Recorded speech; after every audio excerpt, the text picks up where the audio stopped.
I saw Iron Man 3 last night, and I had it motivated me to do a movie review. And since I figured this is the first big popcorn movie of the summer, because it's May, and May is always the beginning of all that stuff. And we have Superman and Thor coming out soon, so I was like, let me get started with doing the reviews with this new Iron Man film. And before I even get started into the review, I'm gonna tell you right off the bat that there's gonna be spoilers. So if you want to not have the movie spoiled for you, I suggest you don't listen to this review or don't listen to any reviews, and go see the movie for yourself first. Generate your own opinion on it. How you felt about it, whether you enjoyed it or whatever, and then go look at reviews and see how other people, felt about it. That's what I did, and that's how I feel everyone should I guess approach movies that they definitely have an interest in seeing. Go see it first, see how you feel about it, and then go see how other people felt about it, and you can kind of compare notes that way. A lot of times people will point out something that you might not have noticed, and then you'd be like, "Oh wow, that really opened my eyes," and I'm like, "Damn, I don't like this movie as much now because they pointed out something that was kind of messed up about the movie." Or they pointed out something that might make you be like, "Oh wow, I didn't notice that, but now that makes me like the movie even more." So, like I said, go check it out for yourself first, and then go check out these reviews. Now that I've gotten that out of the way, I'm gonna jump right into this review, and I'm gonna start off with saying that these trailers that they come out with for these movies, they're starting to feel like the video game trailers that have been coming out for various games of this generation. There's a hype built up that makes you start seeing that they want you to see things that you're hopefully are gonna see in the movie, but then it doesn't quite come out the way they portrayed it in the trailer. If you kind of see what I mean, and I'll get into that. They made some parts of the movie, some of the big set piece, action scenes in the movie seem a lot doper than what they actually turned out to be. At least for me, the general. When I was in the theater, I noticed that the general, you know, consensus was everyone was really enjoying this film, and and that's great. But anyway, me, I dig action films. That's like really my thing, and when you've seen how certain action has been done in certain movies, and then you would hope that people would take some of the extreme crazy things that you saw in other action movies and then apply them especially to apply them to superhero movies. You wish they would do that, and it always seems like they never take the action far enough. And this was kind of one of those movies. There was a lot of dope action, and there was a lot of crazy stuff. There was some crazy stuff that happened. It was funny because it happened out of the suit and not while they were in the suits, the Iron Man suits. But I'll get to that in a little bit. I just wanted to mention, about trailers and about how misleading they can be if you haven't already figured that out for yourself from watching other movies and seeing the trailers that led up to those films. But that now that I've gotten that out of the way, I like how that the events in Avengers have changed Tony's character somewhat in this film, as opposed to how he was in Iron Man 2, pre-Avengers event. And it makes these movies now it makes these movies feel like they're all part of the same continuity, more so than they did previously in the Marvel Phase One movies. Now that the big event has happened, now all these movies are kind of related, even though they're still doing their own, even though the characters themselves are still doing their own thing, and that's pretty slick. In this film, Tony he basically has like PTSD to an extent, due to the stuff that he and due to the events of Avengers and the alien invasion, and it affected him because he's not a superhero per se. He doesn't have that superhero mentality. He's developed it as time has gone on. But these things. He's not somebody like Captain America who's been in a war. Who would be able to handle the mental stress that would be that you would have going through this kind of thing. You know, Tony's not like that. He's a scientist, playboy, philanthropist, whatever. So this kind of thing is a bit much for him. That I like how they took that from the Ultimate Comics iteration of Iron Man, because in the first Ultimates, he was like throwing up in his suit. He was totally like freaking out at times. He would get drunk before he would even go on a mission because that was what he was doing in order to cope with the stress of doing this superheroic stuff. So in this movie, they took it in a different angle. They had him kind of become paranoid, and he's cooped up in his workshop in his home, and he's doing upgrades to the Iron Man armors, and as later on you find out that he built a crap ton of armor in secret because of the events that happened in Avengers, and because he feels he needs to prepare himself for any kind of situation so that he can protect the people that are closest to him, mainly Pepper Potts. And I thought that was a cool angle to go with, instead of using the angle that they went with in the actual Extremis storyline, which was basically, Tony Stark feels that even though he's Iron Man and he's doing a lot of good, he still can't make up for all the wrongdoing that he did in the past with being basically one of the world's biggest weapons manufacturers and arms dealers. He's helped kill more people than he's helped save, and that weighs on him in the actual comic book story for Extremis, and he's dealing with that. So I kind of see why they went with the PTSD post Avengers angle rather than go with the Extremis comic book angle, because it works more for the movie. So that I liked. I liked how they pulled that off. What I didn't like was the fact that they would kind of turn the PTSD on and off, because he was doing stuff in the movie that he was doing stuff out of the suit even, that I was like, whoa, hold up. I thought the mere mention of what happened in New York is freaking you out, but yet you're like doing all kinds of you're doing physical action stuff, fighting off enemies that have actual superpowers outside of your suit. You would think that would freak him out and make him kind of go back into freak out anxiety attack mode, but it doesn't. Instead, he kind of he fights them, but he fights them in kind of a haphazard way, because he can't fight them head on because he doesn't have any powers.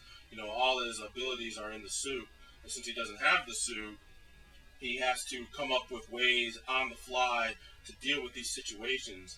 Now, I dig that, but I don't dig that, because obviously the stress of these kinds of situations is what triggers his anxiety attacks. So how can you talk about those events and then have him freak out, but then when another kind of traumatic experience is happening to him right then and there on the spot, he's not freaking out. Instead, he's just reacting to it, and reacting to it in a way that you would see, most most people who have training and who are able to actually fight.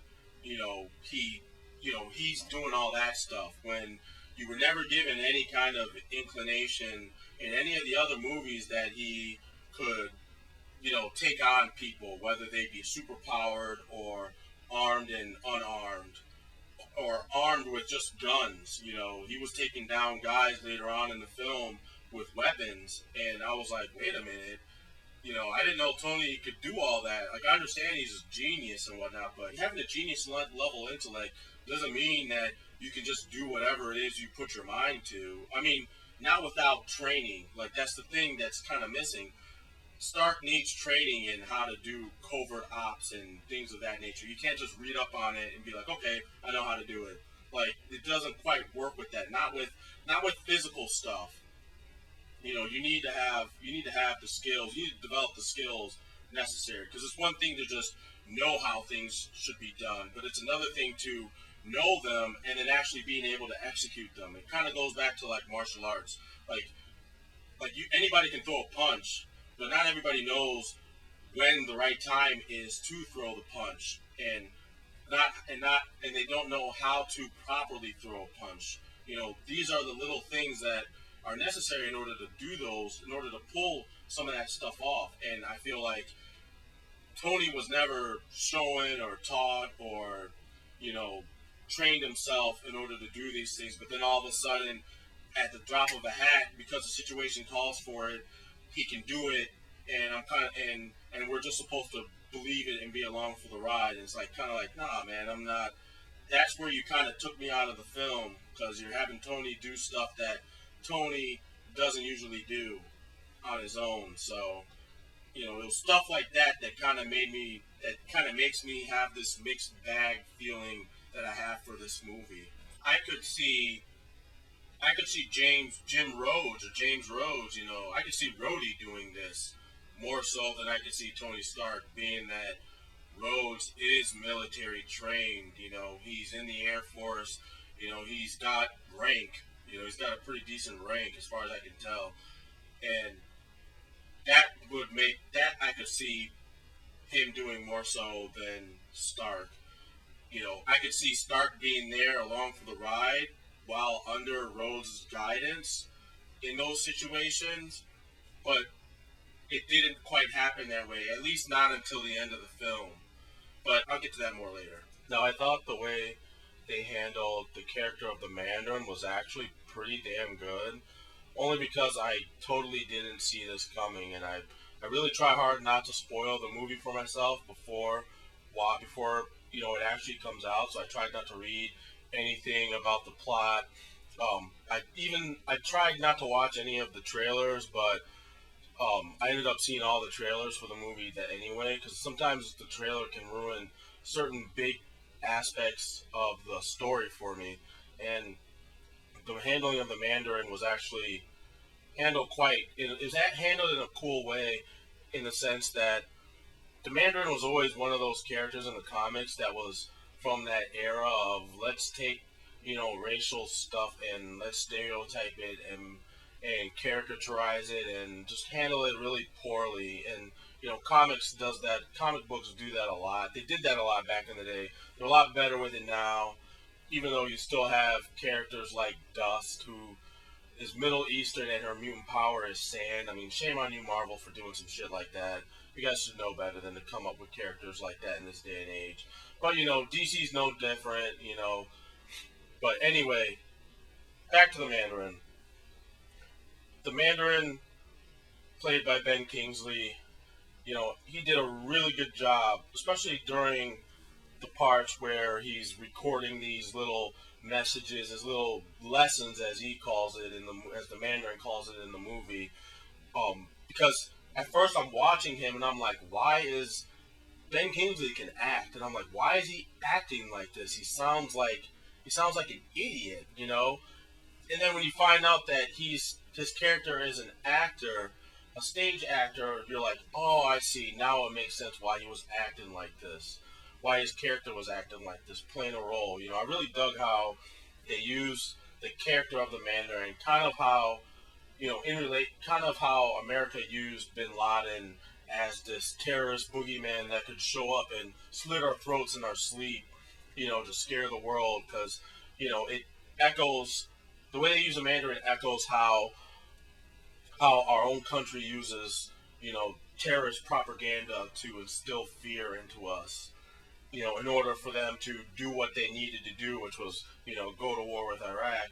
And there are people out there who still feel to this day that Bin Laden never existed and that he was just some character they made up in order to, make us all afraid. And me, I'm open to that idea, but because I do dig conspiracy theories, but who knows? I mean, SEAL Team 6, obviously they went somewhere and they shot somebody, so, who knows? It probably is with Bin Laden. The handling of the Mandarin was actually pretty slick. One thing, though, that I didn't know that actually my wife brought up to me was the fact that the way the Mandarin looks in the movie, he looks a lot like Confucius. And since Marvel had this partnership with China, she feels that they, in the way that Mandarin was portrayed in this movie as somebody who spouts this philosophy, who has a philosophy on things that felt like she felt like it was China taking a stab at Confucius because right now they're trying to undermine a lot of China itself is trying to the government I should say not China but the Chinese government is trying to undermine traditional Chinese culture I should say because they don't want people thinking for themselves they want to be able to control the population so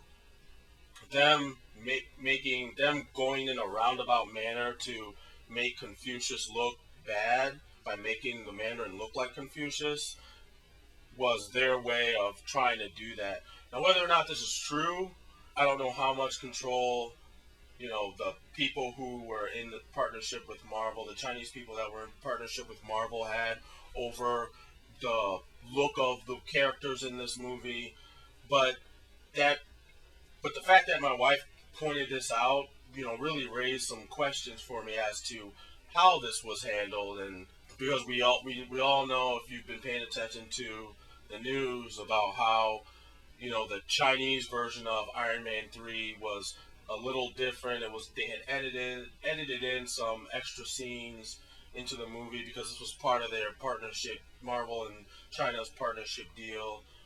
So it makes me wonder if they had any more influence over the making of this film, more so than just being partnered and added in extra scenes with some stars that are relevant right now in China. That's if that is true, then that's pretty disheartening and that's pretty messed up that they would do this and that the people working in within Marvel would allow such a thing to happen. Whether they, I don't know whether they knew it or not, but that's messed up. And like I said, I don't know if it's true or not, but the things that she pointed out, and then the way that the Mandarin was handled in the movie, how he was kind of a fraud, makes sense to me. And I feel like I need to mention the fact that my wife is Chinese, so this isn't an American person or somebody who has studied the culture or has lived over there for a while. Like she knows, obviously she knows what she's talking about because these are things that she's paid attention to, and the fact that she's had to study Confucius and she's had to study Chinese history and culture because it is her culture. So this isn't from the perspective of someone on the outside looking in. This is someone from who is on the inside. So I just felt like I needed to clarify that for anybody who wanted to dispute these claims, and or if you saw this too, you could chime in and you could fill in and add to the discussion. So you know basically that's my feelings on how they handled the Mandarin. One of the things that I mentioned earlier that I feel I need to be a little bit more specific on now is how they took the best parts of some of the best parts of Iron Man Extremis and integrated them into Iron Man 3. I especially liked the part where they talk about how some scientists start off wanting to do great things, wanting to help people and whatnot, and then something happens, like either ego starts to set in or financial issues, and then they end up doing things that they wouldn't normally have been okay to do in order to get what they need to continue doing the things that they really want to do. And I thought that was done pretty well, and it was summarized nicely with Maya Hansen's character, who's played by Rebecca Hall in the movie. You see that with her character, and then, but then you see that she's evil anyway. Like she doesn't care. Whereas in the comic, she was a bit remorseful about what she ended up doing, but in the movie, it was like she kind of set into that role and she was kind of okay with it. But one other aspect of the movie that I kind of really wasn't feeling at times was how the movie at times felt like like it was trying to be too funny. And I'm only really mainly talking about one specific scene or part of the movie where Tony Stark is captured and he's trying to stall for time with the two thugs that are watching him, and he's making jokes about in 5, 4, 3, 2, 1, I'm gonna get you, or I'm gonna be free in 4, 3, 2, 1, and nothing keeps happening, and the two thugs are kind of like they're like in a sense indulging him, whereas I feel like those two guys should have played the straight man a bit more and maybe drop a little bit of dry humor as opposed to the Tony Stark style, witty humor that he usually does. I think that scene would have came together a lot better and it wouldn't have seemed as funny, especially after Tony gets some of the armor because some of it got to him before the rest of it did, and he's taking them down and funny, but kind of, well, and some of it's kind of actually cool, the way he's using, because he only gets like one of the arms and one of the boots, so he's using that, and he's using a gun, and he's kind of flipping around in the air, and some of that was actually kind of cool, but then at the end, when he finally gets to the last guy, and the last guy just drops his gun, and he's like, you know what, I don't even like this, I don't even like working here, these guys do weird stuff, and that was funny, but and because the whole crowd, everybody in the theater was cracking up at that, and I thought it was funny too because I did laugh. But then at the same time, I was like, now it's just become too much. They should have. I felt like it could have been the scene could have been done just as well if they had toned down some of that, some of the comedic dialogue just a little bit. Because I felt like the action sequence itself, it was like something you would see like almost like in a Jackie Chan movie, the way it was handled. And Jackie Chan is like the king of kung fu slapstick, comedy. Well, he's one of the kings because Sammo Hung can do when he wants to. Sammo Hung can do really good, kung fu comedy. So I know that's what Jackie is more so known for. Anyway, that scene, the part when he starts fighting, I think would have been funny and amusing enough that you almost wouldn't have needed all the comedic dialogue before and right after that sequence. Don Cheadle, I thought, was handled pretty well in this movie. Him out once he's outside of the suit, he was like actually really thorough. He actually didn't do a whole lot in the suit, which I was kind of sad to see. I know that Don Cheadle actually can do physical roles pretty well. He when he was in Rush Hour 3, he had that exchange with Jackie Chan, and it was a quick exchange, but it looked nice. It looked as nice as anything else I had seen in that movie. So I know he can do physical stuff pretty well, and when they did have him doing physical, military stuff, because he's an Air Force, I think he's an Air Force lieutenant or something like that. But you can see that he has the training. So it never looked out of place for me to see him do that stuff. But when I was kind of saddened that he didn't really get to do a whole lot as War Machine in the suit. And that brings me to my other complaint about this movie is that I didn't feel like there was enough Iron Man in the movie, and in the parts that, especially at the end of the movie when you see all the Iron Men show up, all the Iron Man suits that Tony had designed in secret show up, it made for an awesome set piece and it made for a really fun looking spectacle, but a lot of those suits were just mainly there just to get tore up by all the extremist thugs. You didn't get to see what a lot of those suits were even made for, like the crab armor suit or whatever they called it, the red snapper. That's what they called it, the red snapper suit, which I read online was supposed to be used for like fire rescue, and things of that nature. You don't see that armor do any of that. In fact, you see it being ganged up on by a bunch of extremist guys and starting to get ripped apart. That they send in that Tony has Jarvis send in another armor to help assist that armor. So it's you had all that stuff, and you had what could have been potentially a really awesome sequence that could have been even more awesome than what it was in the film, because you have all these armors. Tony has all these suits that do different things like stealth armor, space armor, search and rescue armor. He has all these suits that do this stuff, and you didn't really get to see them do all that. They all kind of just did the same thing. None of them None of the action was focused on what each of the separate armors could do, and I was especially annoyed at the fact that they didn't have Tony and and Rhodey team up together, kind of like they did at the end of Iron Man 2 with Iron Man and War Machine fighting off all those robots. I wish they could have done that again in this film because it kind of felt like that's what it was leading up to. You have all these armors, and you have Tony, and you have Rhodey, and they could go at it with all these extremist bad guys and take them all down. And instead, you don't get that, and I was really disappointed about that. Like I said earlier, Rose was more formidable as a character outside of the suit than he was inside of it.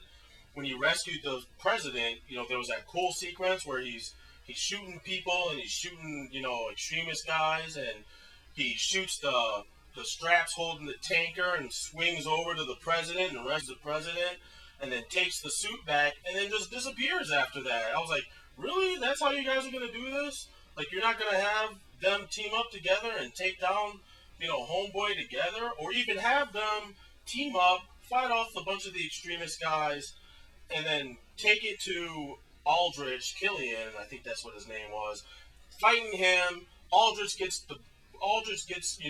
both of them, beats them down, and then have Pepper Potts come in and finish the fight, because it felt like, even though they felt like to me like they shoehorned that in, so she's just not a damsel in distress character. Don't get me wrong, I want to see Gwyneth Paltrow's character do a lot more than what she's been doing, just being the support anchor for Dee Stark. I wanted to see her have a bigger role in this film, and even though before the film it even came out, a lot of people were surmising that she was going to be rescued, like she was going to have her own armor in the movie, and because there were some shots, and there was the one, I think the second trailer that had a quick clip of the armor going on to Pepper, and so everybody was like, "Oh wow, she's gonna be rescued in the film because that's what her name was in the comics." But you come to find out they give you a little taste of it during the assault on Stark Manor, where you see this whole mansion get dumped into the ocean, and you see her get the armor on. You see her save Tony's ass real quick. She saves the scientist woman, and then the armor. Then it goes back to Tony, and he's doing his thing as Iron Man.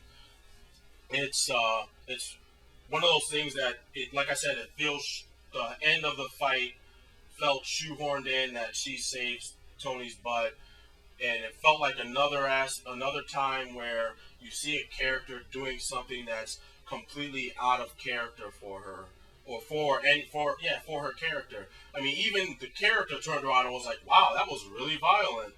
Like, I didn't know I could do that. Like, should I have been doing that?" And though the line did come off funny, but at the same time, it was like, yeah, that was really out of character for you. Somebody who you haven't seen, be pushed to the brink and jacked to a situation like that. All of a sudden, she knows exactly how to control those powers that she just got. She was, at first, the powers were even going to destroy her. Then after Killian, adds a little bit of something that you don't know what it is, that normalizes the power so that it's not destroying her body. Then all of a sudden she knows how to use it. It's these kinds of weird plot device things that really I couldn't overlook. I could overlook in Avengers how the Hulk couldn't control his anger at first, and then when it was time to fight the alien invasion, he could control his emotions and not lash out at every single person, just at the bad guys. Whatever, I can let that go because it wasn't that big of a deal to me. But there was too much of that in this movie. There was just too many weird plot holes and things that were done for the sake of the plot, like things like the inconsistency with the extremist characters themselves. Like they could heal from some things, but from others. Like you watch the one buzz-haired guy that you see give the give the guy, I think his name was Taggart in the movie, during the explosion scene. He survives that explosion. He's a little fucked up. He was missing some toes. Obviously he took a lot of that explosion. You can see from his clothes, and you can see from the fact that so much of his body was healing that he was able to survive that shit. But then he gets shot in the face, point blank, with a repulsor blast, and you see his whole face is all burned up and fucked up. He heals from that. But then the other chick, the other operative, you have to blow up a whole building just to kill her. So, there was inconsistencies with that. There was inconsistencies with the War Machine armor. Like, it seemed like if anybody got into that armor, they could use it. Aldrich took the armor from Rhodes and was able to use it willy-nilly, like he had been doing it. Even though you see from the first movie, from the first Iron Man movie, it took Tony a while to get used to using the armor. He wasn't just able to just hop on in and start doing super heroics. He had to get used to flying it. He had to get used to balancing with it while, and doing all that stuff. It was a bit of a learning process for him. Aldrich gets in it and he automatically knows what to do. He flies down, he takes over the plane, and and puts the president in the armor, and then flies the armor to the and has the armor flown remotely with the president in it to the Roxxon tanker. Like, when did he learn how to do all this? Because all that stuff must have had on screen, because you didn't see any of it. You didn't see any of it in the movie. Just stuff like that, and coupled with some of the out of character behavior, is just one of the things that really took me out of this movie, and especially when it was a movie that I really wanted to enjoy, that I really want to like, because you see stuff like that, and then then the movie would go into something else that I really dug. Like I liked the interaction between Tony and the little kid. All those sequences were done well. The fan service part where the newscaster guy in Tennessee meets Tony for the first time, and he's all geeking out, because that's how I would geek out if I saw maybe my favorite comic book artist, or if I saw like Sammo Hung, or something. I'd be like, oh snap, this is like a dream come true. So all that stuff, all those things were done pretty well. Just the plot hole, things being done purely for the sake of plot, and some of the out of character moments just kind of took me out of a movie that I was enjoying. And since the Avengers, Marvel has set a bar for comic book movies that they need to at least, a bar of excellence that needs to be at least maintained. I mean, if you don't raise the bar further, then at least maintain that bar of excellence. And this movie kind of falls underneath that bar. I'm sorry to say it. For the third Iron Man flick, it's better than the second movie, but it doesn't maintain the bar set by Avengers, and they really need to maintain that, especially if they're going to continue this phase 2 and have the next Avengers movie come out, and then continue on after that even further. Because quite frankly, I don't know about you, but I myself, I want to see a Black Panther movie done. I want to see it done well. I want to see another Blade movie done. I want to see a Heroes for Hire movie done. On top of seeing, Ant-Man, which I was never really a big fan of, but after seeing that little teaser that the director put together to try and get the movie greenlit, I'm interested in that now. I would like to check that out. It looks like it has potential to be a good flick. Even Guardians of the Galaxy looks like it can be a good movie. It's shaping up like it could be a good movie, even though I'm not all that thrilled that they cast Dave Bautista as Drax the Destroyer. I feel like Jason Momoa would have been a better choice, and I know he was in talks, or I think he was trying to land the role for that character. I mean, Bautista, I know he does do martial arts, and obviously he does wrestling, but I think it was just a miscast because he's not that great of an actor yet. He has the potential to be, but he's not that good of an actor yet. I think Momoa would have pulled off the role better. Granted, the Conan remake wasn't that great, but I think he portrayed Conan as well as he worked with what he was given, which was, he worked with the script that he got. And I think he has the potential to play he has potential to be a better actor than even Batista is right now. I mean, he could act circles around Batista because Batista's acting just isn't that great. I'm sorry. So unless he goes in for some major acting lessons and coaching, he's gonna be a weak looking character to me. He'll look the part, and even then, I think he's too short and he's too wide. He's a big dude, but I think Momoa matched the right body type also for that character for Drax. But anyway, we'll see what happens. Lots of things could change between now and when that movie comes out.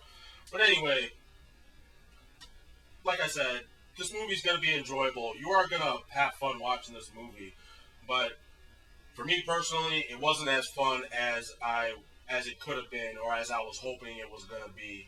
So that's gonna pretty much do it for this review. Gonna hopefully do some more.